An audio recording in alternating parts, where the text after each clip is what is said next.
पुणे जिल्ह्यातील पुरंदर तालुक्यातील मांडकी संभापूर या गावामध्ये श्री भैरवनाथ व माता जोगेश्वरी यांची यात्रा मोठ्या उत्साहामध्ये साजरी केली जाते। ही यात्रा चैत्र महिन्यातील कालाष्टमीला साजरी करण्यात येते। श्री भैरवनाथ व माता जोगेश्वरी यांच्या विवाह सोहळ्यानिमित्त ही यात्रा साजरी करण्यात येते।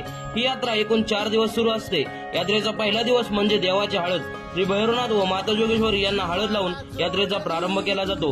तसेच त्या रात्री ऑर्केस्ट्रा हा कार्यक्रम आयोजित केलेला असतो। यात्रेचा दुसरा दिवस म्हणजे यात्रेचा मुख्य दिवस कालाष्टमी। श्री भैरवनाथ व माता जोगेश्वरी यांचा शाही विवाह सोहळा तसेच रुखवत व पारंपरिक भरदार सोंगाचा कार्यक्रम।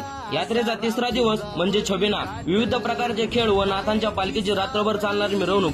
भरपूर ग्रामस्थ या छबिनामध्ये सामील होतात। यात्रेचा चौथा दिवस म्हणजे शेवटचा दिवस। या दिवशी नामांकित पैलवानांच्या भव्य कुस्त्या व तमाशा। या दिवशी यात्रेचा समारोप होतो। ही यात्रा यावर्षी 20 एप्रिल ते 23 एप्रिल पर्यंत आहे। 20 एप्रिलला देवाची हळद, 21 एप्रिलला विवाह सोहळा व भरदार सोंगांचा कार्यक्रम, 22 एप्रिलला